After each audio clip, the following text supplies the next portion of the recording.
ক্ষুদ্র ব্যবসায়ী সমবায় সমিতির সম্পাদক এক বিবৃতিতে জানান যে আগামী 23 মে 2026 ইংরাজি শনিবার বিকাল 4 ঘটিকায় তারাপুর ইএনডি কলোনিতে সুলগিরি আবাসনে শিলচর ক্ষুদ্র ব্যবসায়ী সমবায় সমিতি লিমিটেডের সম্পাদক কর্তৃক সকল রাজনৈতিক দল ও বিশিষ্ট নাগরিকদের এক সভা ক্ষুদ্র ব্যবসায়ী সমবায়ের বর্তমান অবস্থা পর্যালোচনার নিমিত্তে আহ্বান করা হয়েছে এবং এই সভাটি অনুষ্ঠিত হওয়া পর্যন্ত সমিতির সকল প্রকার আইনি পদক্ষেপ বন্ধ রাখা হয়েছে। উক্ত অনুষ্ঠানে সকল জনপ্রতিনিধি ও বিশিষ্ট নাগরিকদের উপস্থিতি ও পরামর্শ সহ সক্রিয় সহযোগিতা বিবৃতিতে কামনা করা হয়েছে।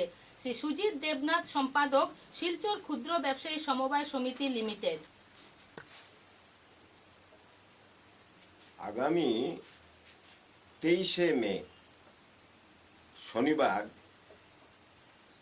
বিকাল 4 ঘটিকায় শিলচর ক্ষুদ্র ব্যবসায়ী সমবায় সমিতি লিমিটেডের ব্যবস্থাপনায় সুলগিরি আবাসনে সকল রাজনৈতিক দল এবং বিশিষ্ট নাগরিকদের এক সভা আহ্বান করা হয়েছে।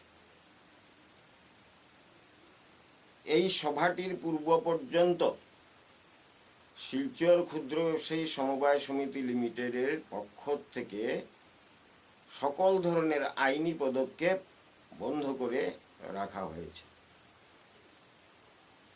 সেই সভায় বিশিষ্ট নাগরিক এবং সর্বদলের পরামর্শ শোনার পর শিলচর ক্ষুদ্র ব্যবসায়ী সমবায় সমিতি লিমিটেডের আগামী দিনের আইনি পদক্ষেপ এবং তার সমস্যাগুলো সমাধানের ব্যাপারে জনপ্রতিনিধিদের কথা শোনার পর পরবর্তী পদক্ষেপ নেওয়া হবে।